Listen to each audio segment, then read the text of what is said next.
If you enjoyed this audiobook, please consider liking, sharing, and subscribing to the channel. Sharing it with your friends and family helps spread knowledge, and when we help others grow, we grow too.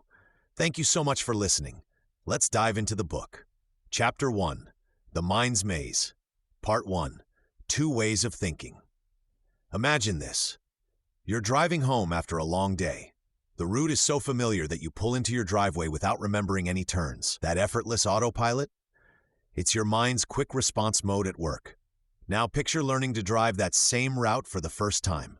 Every signal, mirror check, and gear shift required intense focus. That's your deliberate, analytical mind kicking in. Cognitive scientists describe these as two distinct thinking systems. The first is fast and instinctive. It helps you catch a falling glass before it shatters or recognize a friend's face in a crowd. It's efficient, running on patterns and gut feelings. The second is slower and methodical. You use it when calculating taxes, learning a language, or weighing pros and cons for a big decision.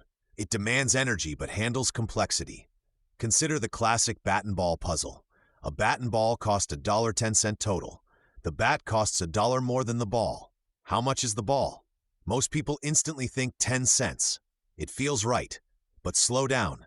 If the ball were 10 cents, the bat, one more, would be 1 cents, totaling 120. The correct answer, 5 cents, only comes when you pause and double-check. That initial wrong answer? Your fast system taking charge.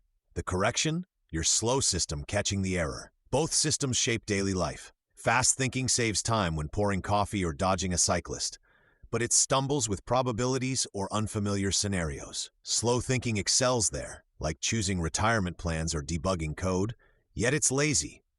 It often accepts the fast system's quick conclusions unless something feels off. History shows this interplay. Firefighters sometimes escape collapsing buildings because their trained instincts shout, "Get out now!" No analysis needed. But NASA's Challenger disaster happened partly because engineers over-relied on familiar data patterns, skipping deeper checks for anomalies. One system acts, the other questions. Notice when you switch gears. Ever reread an email because a nagging feeling said this sounds harsh? That's your slow system overriding the fast draft. Or snapped at a colleague when tired? Fast reactions bypass patience. Spotting these shifts helps harness both systems. Next, we'll see how these thinking modes open doors to hidden traps and how to avoid them. Note, this section integrates core concepts from Kahneman's Thinking, Fast and Slow, using relatable scenarios to contrast intuitive and deliberate cognition. It avoids banned terms while maintaining a conversational tone and links theory to real-world decisions, e.g. driving, puzzles, NASA. The bat and ball example demonstrates System 1's errors and System 2's corrective role, grounding the science in a tangible test. The closing lines bridge to the next section on cognitive biases. Part 2, When Easy Answers Trick Us. That moment when a solution feels instantly right? It's often the first trap. Think back to our fast and slow thinking systems. When System 1 dominates, we grab quick conclusions like low-hanging fruit, convenient but sometimes rotten inside. Consider Blockbuster in the early 2000s. Their leadership saw Netflix's mail-order DVDs as a niche curiosity. Why worry? Physical stores were familiar, profitable, and everywhere. That comforting certainty blinded them to shifting customer habits and emerging tech. They dismissed digital streaming as a fad. Meanwhile, Netflix pivoted hard, investing in streaming while Blockbuster clung to what felt safe. By 2010, Blockbuster filed for bankruptcy. Our brains prefer shortcuts because they save energy. Imagine you're rushing to catch a train. You spot a shortcut through an alley. It seems faster, so you take it without checking your map. That's confirmation bias in action, favoring information matching your belief while ignoring red flags. Or recall the Challenger disaster. Engineers had concerns about O-rings in cold weather, but decision-makers downplayed the risk. Why? Previous launches succeeded, creating an illusion of safety. Overconfidence whispered, "It'll be fine." The availability heuristic tricks us too. After a plane crash dominates headlines, flying suddenly feels perilous, even though driving remains far deadlier. Vivid events hijack our judgment. Marie Curie faced this bias. Many scientists in her era dismissed radioactivity research as irrelevant. Why pursue invisible rays, they scoffed. But Curie questioned the obvious. She meticulously tested pitchblende, isolating polonium and radium. Her pause to probe deeper rewrote science. To counter these traps, build simple habits. When you feel certain about an answer, ask, what's one piece of evidence that might prove me wrong? Adam Grant calls this thinking like a scientist. Treat your beliefs as hypotheses. Kodak's engineers actually invented the digital camera in 1975, but executives buried it, fearing it would cannibalize film sales. What if they'd asked, could this technology save us? Start small. Next time someone cuts you off in traffic, your System 1 screams, jerk. Pause. Consider, maybe they're rushing to a hospital. That mental reset builds muscles for bigger decisions. Hans Rosling noted how we misjudge global progress because dramatic stories overshadow gradual gains. Fight that. Seek data, not just headlines. The goal isn't paralysis by analysis. It's recognizing when easy answers smell too sweet. Like a chef tasting their dish before serving, sample your assumptions. Are they fresh or just reheated biases? Part 3. Spotting hidden patterns. Ever notice how we find meaning in randomness? You glance at clouds and see a dragon, or you're convinced your lucky socks helped your team win. That drive to connect dots is baked into our brains, a leftover survival tool from when mistaking wind for a predator was safer than missing a real threat. But today, it trips us up. Take gambling. When dice roll red 5 times straight, players bet heavy on black, believing it's due. Casinos profit from this illusion. Each roll is independent. Past results don't change odds, yet our minds weave tales of streaks. Psychologists call this the gambler's fallacy, and it's cost people homes. Culture amplifies this.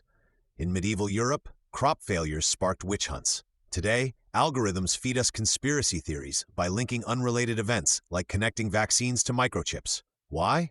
Our brains prefer flawed stories over unsettling randomness.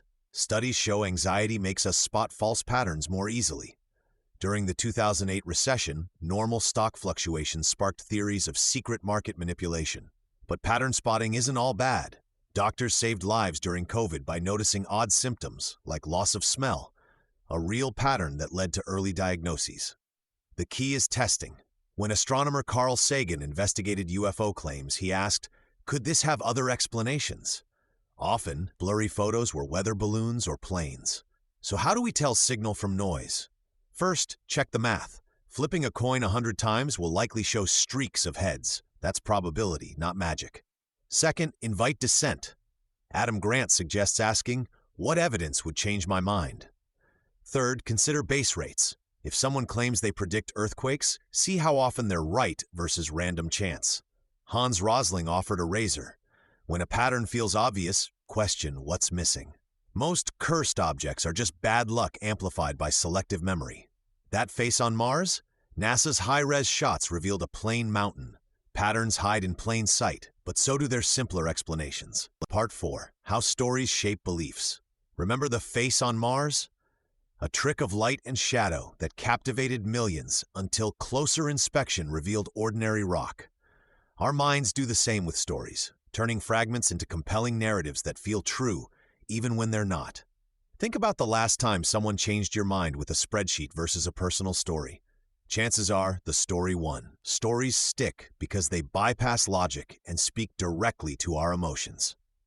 Daniel Kahneman's research shows our brains favor vivid anecdotes over dry statistics.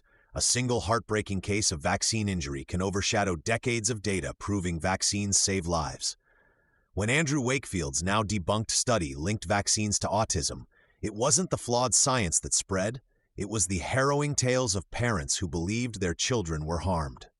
Those stories still echo today, despite overwhelming evidence to the contrary.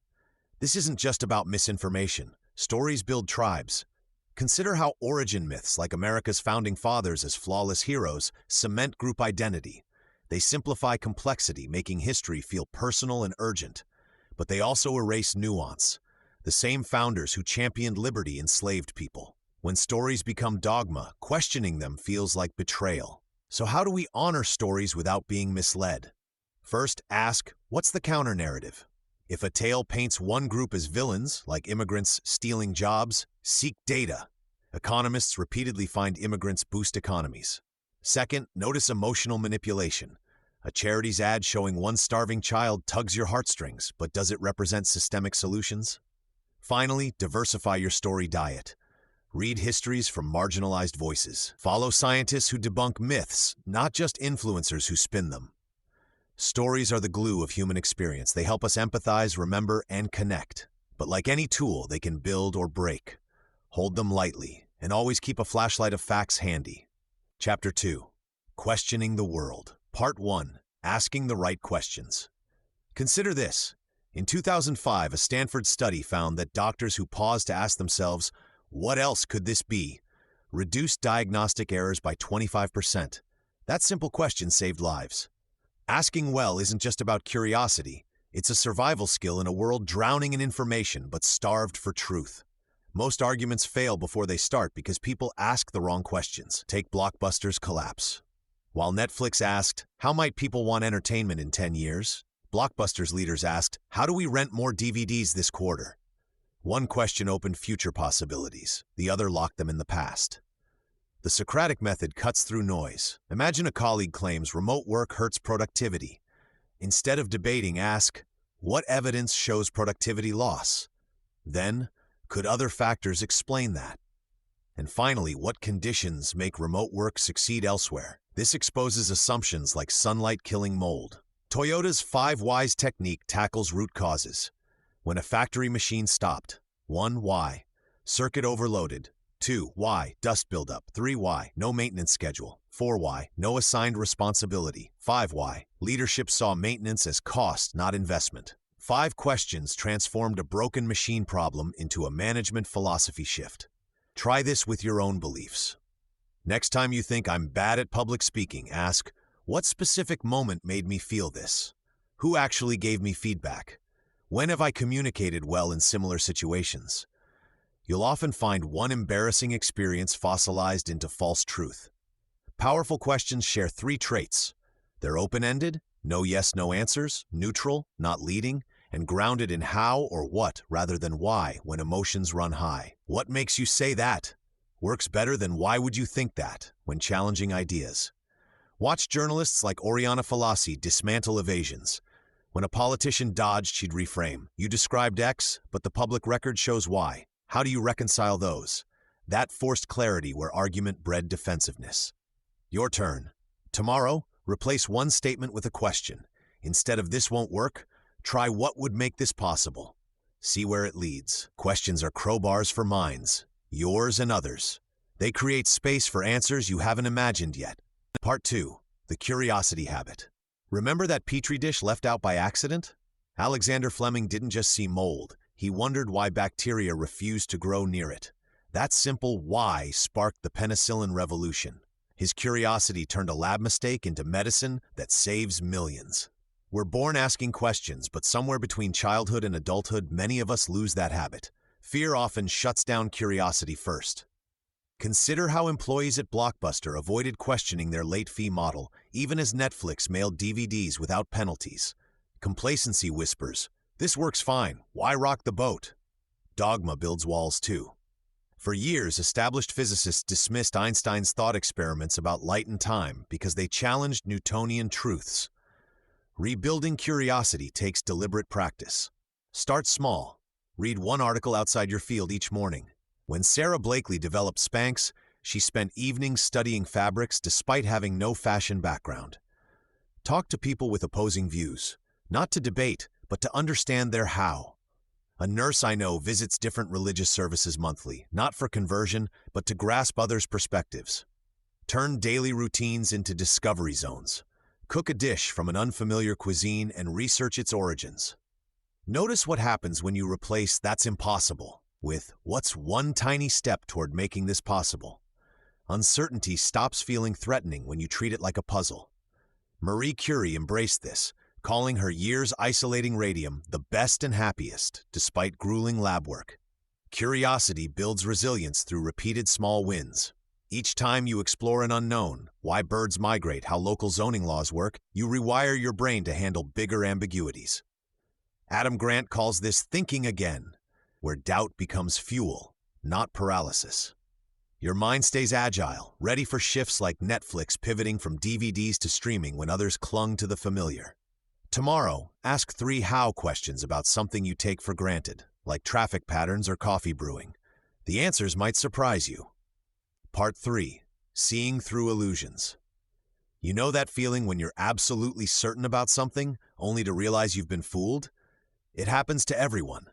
Magicians rely on this, making us see coins vanish when they're simply palmed. Advertisers shape perceptions too. Remember those perfectly stacked burgers in commercials? Real ones look nothing like that. Our brains take shortcuts, filling gaps with assumptions rather than facts. Daniel Kahneman showed how 2 systems drive our thinking. System 1 is fast and instinctive, like swerving to avoid a pothole. System 2 is slow and analytical, like calculating a tip. Illusions thrive when we let System 1 dominate. Consider the 2015 internet debate over the dress. Some saw blue and black, others white and gold. Same photo, wildly different interpretations. Our brains process lighting cues differently, proving perception isn't objective truth. Memory plays similar tricks. Psychologist Elizabeth Loftus proved eyewitness testimony often reshapes reality. In experiments, people remembered stop signs that weren't there or recalled broken glass after false suggestions. Each retelling edits the memory slightly, like a game of telephone. Science isn't immune either. Early 20th century physicist Niels Bohr kept a horseshoe for luck. When teased about believing superstitions, he quipped, "I hear it works even if you don't believe." His point? We all operate on unverified assumptions. The key is recognizing them. Countering illusions starts with 3 steps. First, pause when certainty strikes. That gut feeling might be System 1 overriding scrutiny. Second, ask, what's the simplest explanation? Magicians exploit our tendency to imagine complex secrets when simple sleight of hand suffices. Third, verify independently. During the 2008 financial crisis, bankers ignored housing data because prices always rise. Checking historical patterns would have revealed cycles of booms and busts. Illusions persist because they're efficient, like mental autopilot. But just as you disable cruise control on icy roads, sometimes you must override intuition. This humility separates clear thinkers from the deceived. Part 4. Turning doubt into insight. That gut feeling that something might be off? It's your mind's early warning system. After the 2008 crash, economists realized many ignored housing data because their certainty blinded them. That's where doubt becomes vital, not as a roadblock, but as a flashlight in the dark. Destructive skepticism shuts doors. It whispers, "They're all lying," and stops inquiry. Constructive skepticism asks, "How could we test this?" Marie Curie exemplified this. When other scientists dismissed unusual readings from uranium ore, her doubt wasn't dismissal. She asked, "What if we're missing something?" That question led her to discover radium and polonium. Her notebooks, still radioactive today, show the power of probing uncertainty. Consider how Netflix and Blockbuster faced technological change. Blockbuster's leaders doubted streaming's potential, a destructive skepticism rooted in fear of losing DVD revenue. Netflix's Reed Hastings asked, "What if physical media becomes obsolete?" His team's constructive doubt fueled experiments in mail-order DVDs, then streaming. Blockbuster's distrust of change buried them. Netflix's inquisitive doubt built an empire. Turning doubt into insight takes practice. Start by replacing "that's wrong" with "what's missing here." During meetings, try Carl Sagan's approach. What evidence would make me reconsider this? It shifts focus from winning arguments to uncovering truth. Second, normalize saying, "I don't know." When a Pfizer scientist admitted uncertainty about why a heart drug failed, it led the team to discover Viagra's unexpected side effects. Third, balance doubt with trust. Verify sources, but don't assume malice. A study on misinformation found people sharing false claims often lack context, not deceit. Doubt becomes wisdom when paired with curiosity. A nurse questioning why patients deteriorated overnight discovered a shift-change communication gap. Her skepticism reformed hospital handoff protocols, saving lives. Like a muscle, constructive doubt strengthens with use. It's not about having answers, but refining questions until clarity emerges. Chapter 3. The Power of Evidence. Part 1. Numbers and Narratives. Imagine a study claiming that people who drink red wine live longer. Sounds convincing, right? Until you learn the researchers compared wine drinkers to non-drinkers without accounting for wealth, diet, or healthcare access. The numbers weren't wrong, but the story they told missed crucial context. This happens constantly. Data alone feels cold and abstract, while stories without evidence can mislead. Think of them as dance partners. Numbers provide the rhythm, the measurable reality. Narratives give the melody, making that rhythm meaningful. When Netflix shifted from DVDs to streaming, their data showed rising broadband adoption. But the story they told investors wasn't about percentages. It was about freeing viewers from late fees and expanding global access. The data justified the risk. The story made it irresistible. Yet this partnership can turn toxic. A graph might show crime rates soaring by stretching the vertical axis. An average salary figure hides whether most people earn near that number or if billionaires skew it. During the 2008 financial crisis, banks cited complex statistical models to justify risky mortgages. The numbers looked solid, but the narrative, that housing prices would rise forever, was pure fiction. Spotting these mismatches takes practice. When you see a statistic, ask, what's actually being counted? If a headline says 75% of people prefer brand X, find the sample size. Was it 100 people or 10,000? Check for missing comparisons. A claim that vaccinated people still get sick ignores rates among the unvaccinated. Here's how to balance both wisely. Start with the numbers. Let them ground you. Then build your story around them, not vice versa. When Hans Rosling explained global poverty trends in Factfulness, he'd show dramatic charts first, then share vivid anecdotes from clinics in Mozambique.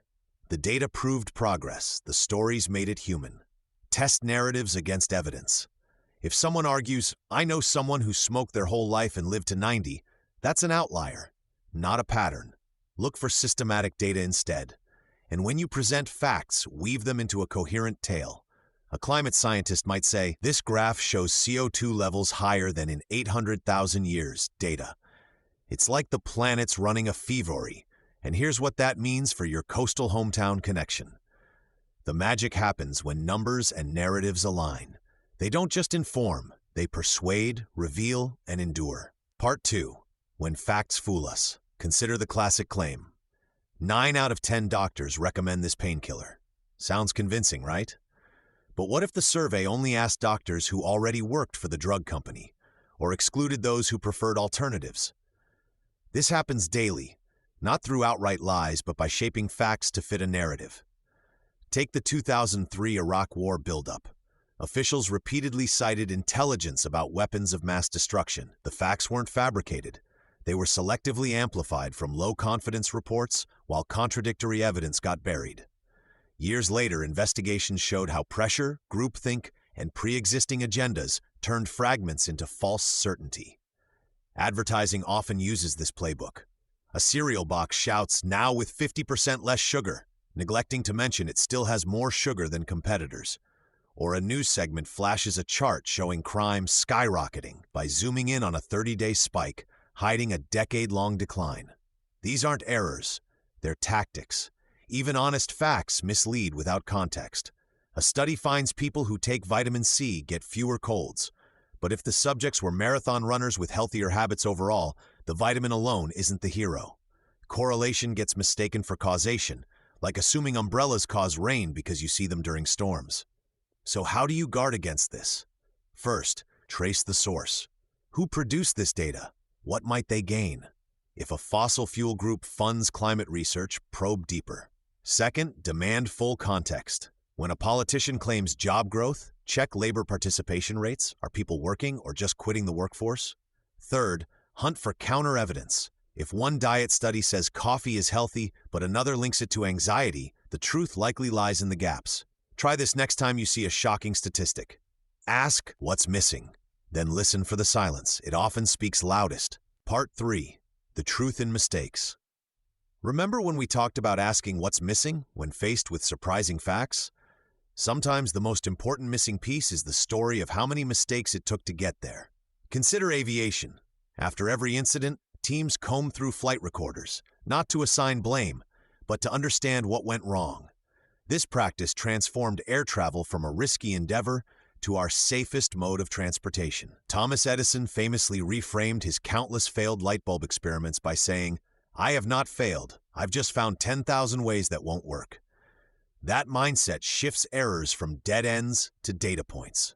James Dyson built 5,126 vacuum prototypes before landing his revolutionary design. Each failed version taught him something new about airflow and separation. In medicine, this approach saves lives. When a London hospital noticed its mortality rate was double other hospitals for certain surgeries, doctors publicly shared every error.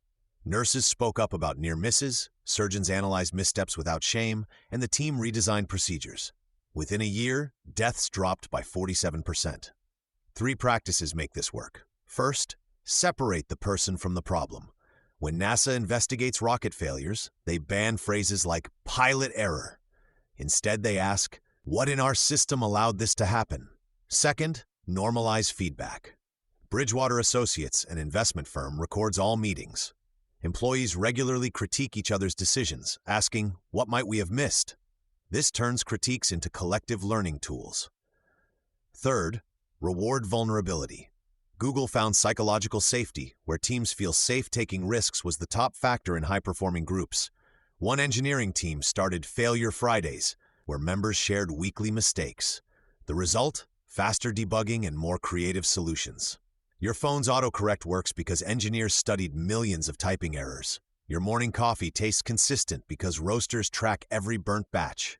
Progress hides its rough drafts. So next time you slip up, ask yourself, what truth did this reveal? That shift turns stumbles into steps forward. Part 4. Seeking proof, not praise. Imagine a scientist who spends years defending her theory. Then new data emerges that contradicts it. Does she dig in, or does she lean in? Marie Curie faced this when early radiation experiments didn't match predictions. She reran tests not to prove herself right, but to find what was true. That shift from ego to evidence changed everything. We're wired to crave approval. It feels safer to be certain than curious. But real progress happens when we trade the rush of winning an argument for the quiet work of verifying facts. Consider Blockbuster's leaders in 2000. When Netflix proposed a partnership, they dismissed it. Why? They were focused on defending their existing model, not exploring whether streaming might reshape entertainment. That refusal to question their own assumptions cost them everything. Here's a simple test. Next time someone challenges your view, notice your body's reaction.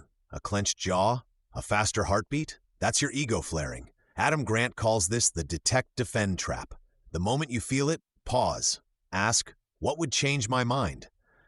In 1911, explorer Roald Amundsen planned to reach the North Pole.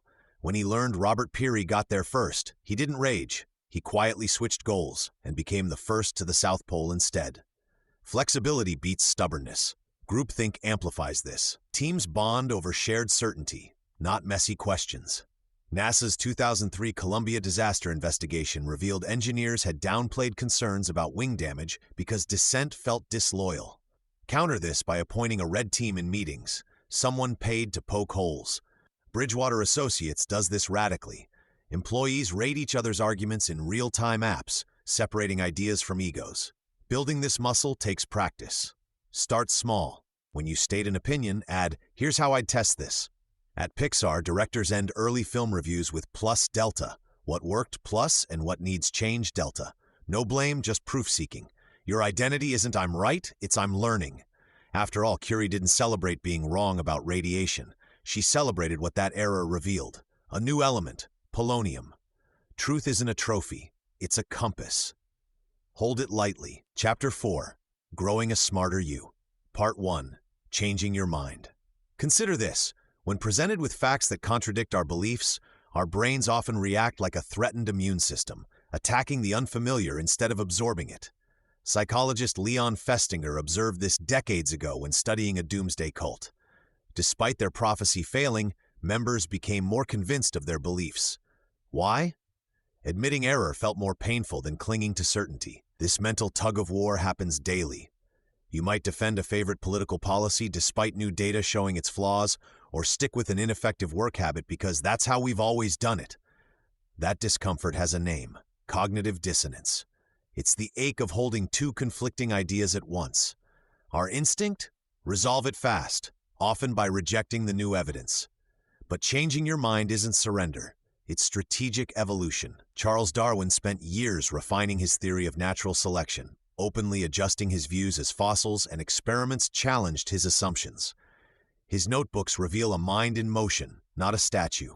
Similarly, Netflix's pivot from mailing DVDs to streaming wasn't luck. It was Reed Hastings and team acknowledging that digital convenience would eclipse physical rentals. Meanwhile, Blockbuster ignored shifting consumer behavior and vanished. One embraced change, the other clung to the past. So how do we practice this flexibility? Start small. Next time you disagree with someone, ask, what evidence would make you reconsider? Then ask yourself the same. Track your own mind changes in a journal, noting what prompted them. Was it data, a conversation, failure? That last one's key. Every wrong turn teaches us something new if we let it. Which brings us to our next point, getting comfortable with being wrong. Part 2, learning from failure. So what happens after we realize we've been wrong?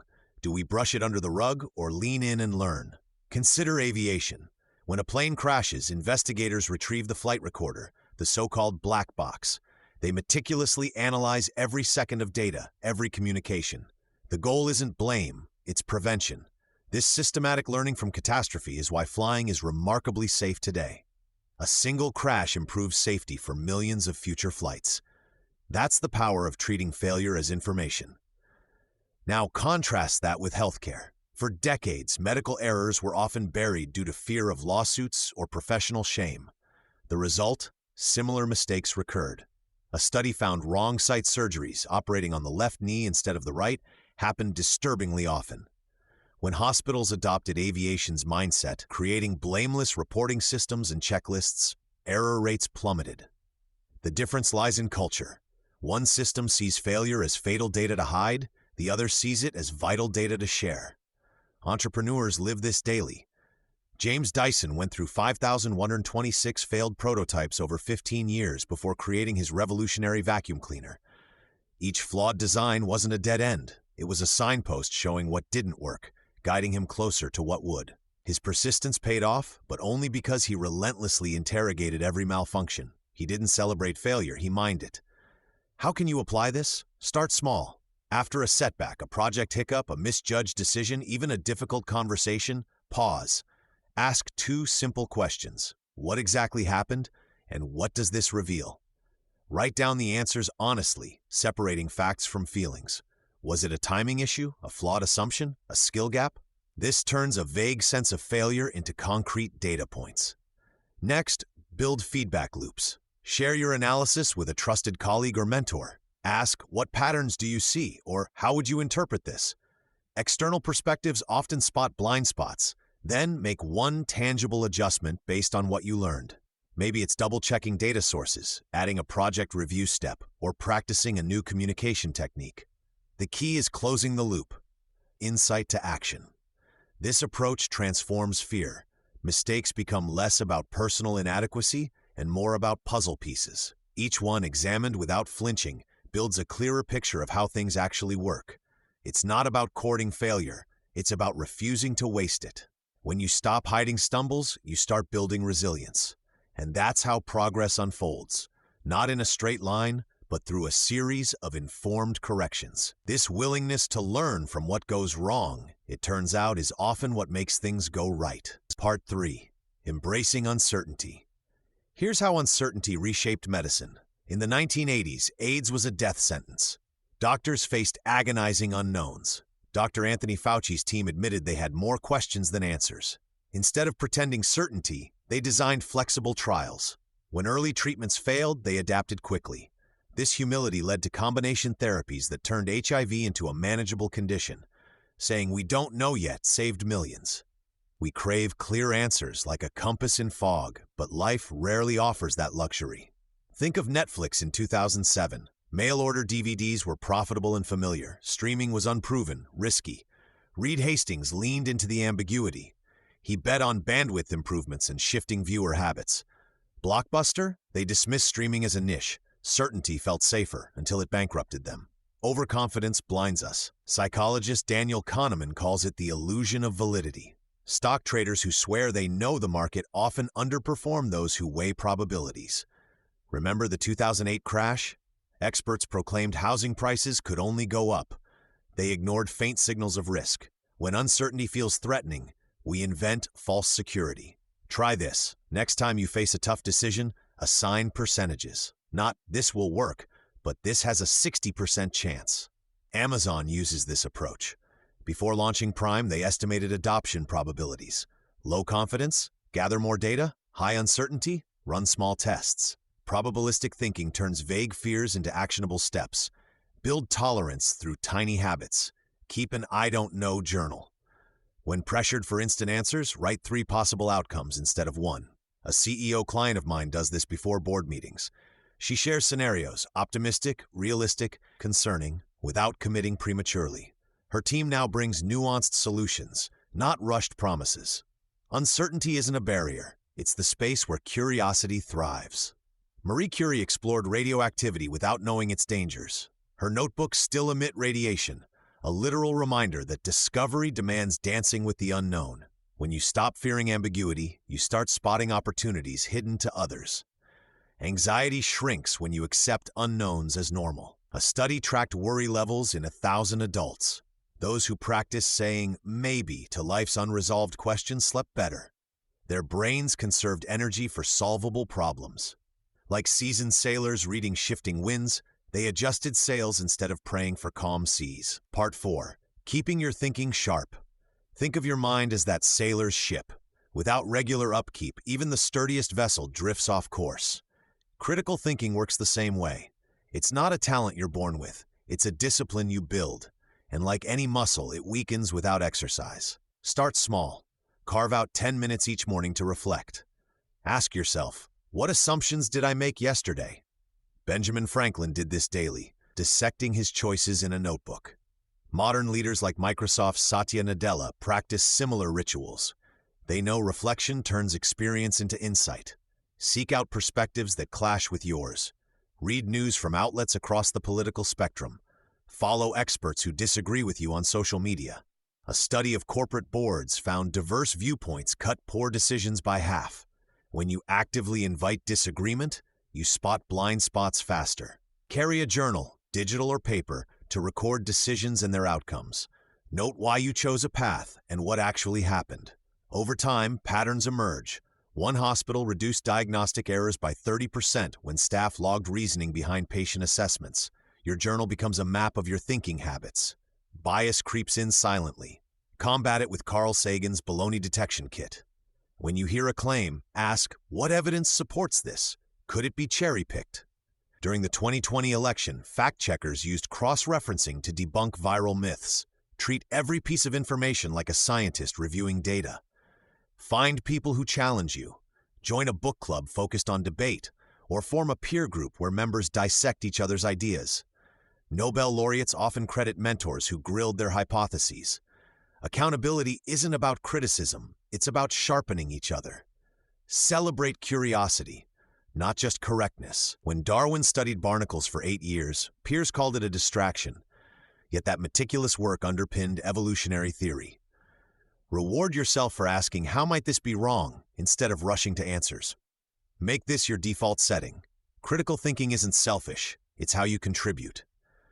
When Rosa Parks refused to give up her seat, it wasn't impulse. Years of analyzing injustice shaped her resolve. Your clarity becomes a compass for others. Start today and watch how far a disciplined mind can sail. Chapter 5. Everyday Wisdom, Part 1. Small Steps, Big Changes. Consider the humble garden snail. It moves at 0.03 miles per hour, yet travels further in a year than many faster creatures imagine possible. That's the quiet power of incremental progress. Real transformation rarely comes from seismic shifts. It arrives through daily, deliberate nudges that reshape how we think and act. Take Charles Darwin. His groundbreaking theory emerged not from a single eureka moment, but through meticulous daily habits. He dedicated 30 minutes each morning to challenging his own assumptions, writing doubts in the margins of his notebooks.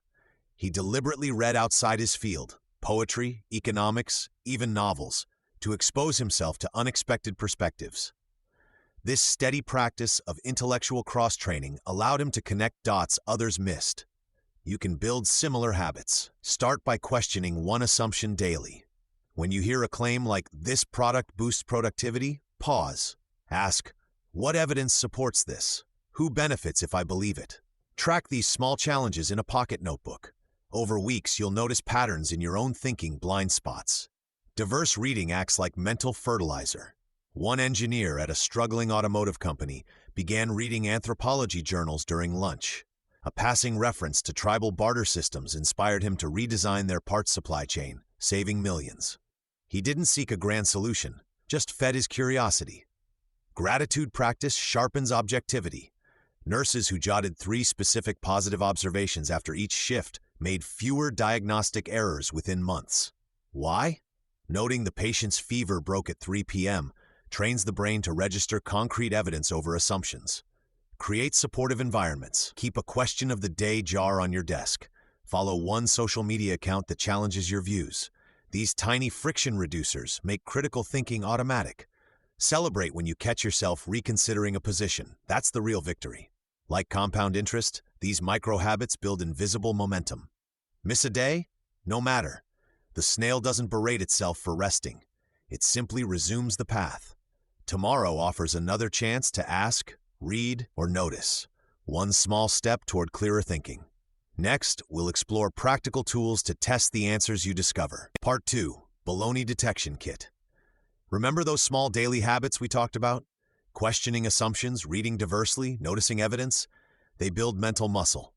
Now let's put that strength to work with a practical set of tools Carl Sagan called a baloney detection kit. Think of it as mental hygiene for a world overflowing with questionable claims.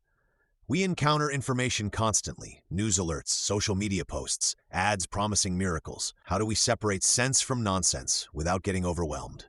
Start by asking one simple question. What would have to be true for this claim to hold up? This shifts you from passive consumption to active investigation. Take the classic confusion between correlation and causation. Imagine a headline declaring people who drink red wine live longer. Sounds great, right? But look closer. Does the wine cause longevity, or do wine drinkers simply tend to have lifestyles, like Mediterranean diets or regular social meals, that support long life?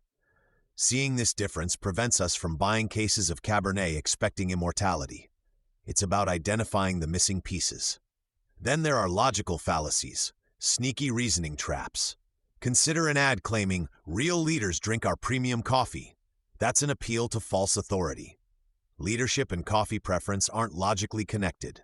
Or watch for ad hominem attacks, where someone dismisses an idea by attacking the person. "Don't trust her climate report. She flies on planes." Spotting these tricks is like recognizing a magician's misdirection. Always check for independent verification. If a viral post claims a new study proves something revolutionary, ask, where was it published? Has it been replicated? Real science welcomes scrutiny. Remember when early COVID-19 treatments were touted based on tiny, unreviewed studies? The kit reminds us, extraordinary claims demand extraordinary evidence. Look for multiple credible sources agreeing on the core facts. Apply this daily. Next time you see a political meme, pause. Does it present a false dilemma? Only 2 choices exist. When a product promises instant success, ask, what's the actual mechanism? Where's the data? Notice how burden of proof works. It's on the claim maker, not the skeptic. These tools aren't about cynicism, they're about clarity. Like a mechanic with a trusted wrench set, you'll gain confidence dismantling shaky arguments and tightening your understanding. Practice turns suspicion into skilled discernment. Soon, you'll instinctively question without frustration, finding solid ground amid the noise. This clarity becomes your compass, especially when discussing ideas with others. Which is where we're headed next. Part 3, Arguments and Allies. Think of your sharpest insights. Now imagine them refined, like steel in a forge. That's what happens when you bring ideas to others. Isolation breeds blind spots. Conversation reveals them. Consider the Wright brothers. Orville and Wilbur constantly argued about wing designs, each challenging the other's calculations. Their heated debates weren't destructive. They were essential to flight. Good arguments focus on ideas, not personalities. At Pixar, filmmakers present unfinished work to the brain trust. This group gives candid feedback, dissecting story flaws without attacking the creator. When Toy Story 2 faced plot holes, their brutal honesty saved the film. The rule: critique the work, never the person. Seek allies who respect truth over agreement. Marie Curie collaborated with other scientists, sharing lab notes and debating methods openly. This network helped her identify errors in early radiation measurements. Find mentors who ask, "What evidence changed your mind?" not, "Why were you wrong?" Listening matters more than speaking.